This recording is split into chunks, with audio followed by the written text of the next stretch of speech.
As a counselor, I see them all the time. Faces that speak of delight, of awe, of fear, of worry. Faces that cringe when speaking of sorrow. Faces that open up when speaking about joy. Eyes that twinkle when clients speak of newfound discovery and insight. What they see goes far beyond what they get. When they see, that is, gain insight, people change countenance. Their faces become radiant. As a teacher these past 40 plus years and as a perpetual student of human behavior, I see more and more the importance of clues that body language gives to us in the helping profession. When people see beyond and see more than meets the eye, their faces literally glow. What they see is also what they show. They see something joyful and hopeful, and their whole countenance adapts to whatever it is they see. Today, the liturgy speaks of delight. Delight that comes from the light that shone in the darkness. Delight follows the witnessing of the light of men that has come into the world. And if we go by the clues given by Isaiah, this delight is something that cannot be easily contained. Isaiah himself teaches us how to deal with delight. Rise up in splendor, Jerusalem, he says. Your light has come. The glory of the Lord shines upon you.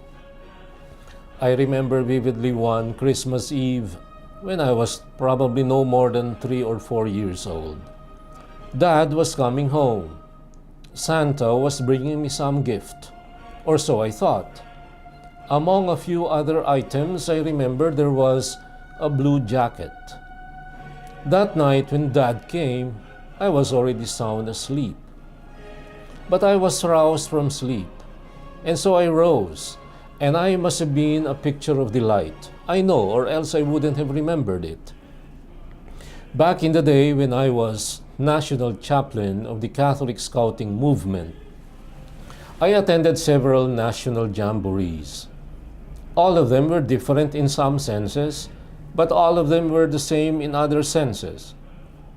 And one common point I saw was the excitement in the eyes of about 20,000 scouts from all over the world, especially during the grand opening and closing ceremonies. What they saw was what they showed. Contingents from all over the country rose to the occasion and put their best foot forward. They trooped and marched in ill-concealed glee and excitement. Their faces glowed as they aimed for the gold. Surrounded by a sea of multicolored tents and all the panoply associated with a huge youthful gathering, the scouts and scouters formed a picture reminiscent of what Isaiah speaks about. But the ultimate was World Youth Day in Manila back in 1995.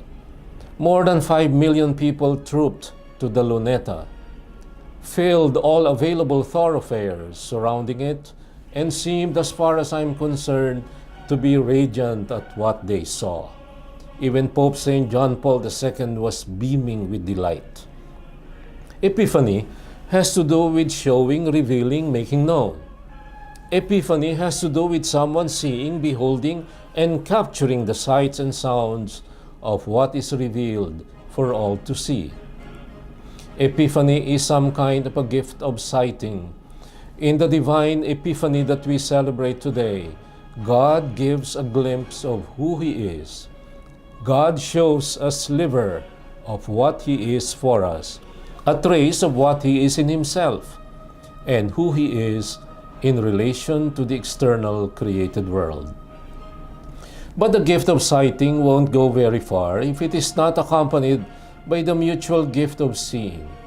A beautiful view won't count for much if there is no one to see it and appreciate it, even as a song won't ever be a song until it is sung.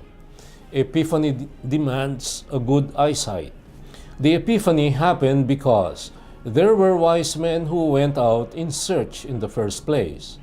These wise men had an eye for stars that led to something marvelous to behold. They had an eye for a newborn baby boy who was destined for greatness. They saw and they became radiant at what they saw. They were radiant enough for someone like Herod to take notice. Their bodies probably showed in anticipation the glory that they were going to behold in the manger. What they saw in their prophetic vision showed in their overall total countenances. Epiphany is primarily about God showing and revealing Himself in and through Christ, His Son. But Epiphany won't be complete, Epiphany, without wise men seeing, and even holier men showing their delight in the light that has come into the world. Today, I personally would like us all to reappropriate our childlike capacity for delight, for wonder, and for awe. That capacity for delight has been all but obliterated by envy, jealousy, selfishness, and other things, much like Herod was eaten up inside by insecurity and terror at the prospect of a child becoming King of Kings. The wise men wondered, and in their focused wondering, did not lose their capacity for childlike wonder. They saw, and what they saw shone in the radiance of delight and fitting homage. In many places all over the world, today is the real day for gift giving. Children are excited and will rise to the occasion like I did many decades ago as I awaited and beheld the much-awaited gift. Christ has come, Christ has been born, Christ is with us, Emmanuel.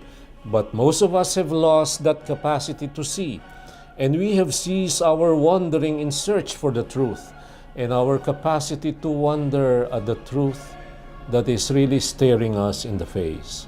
Let us follow the wise men. Let us emulate the children in their unalloyed capacity for wonder.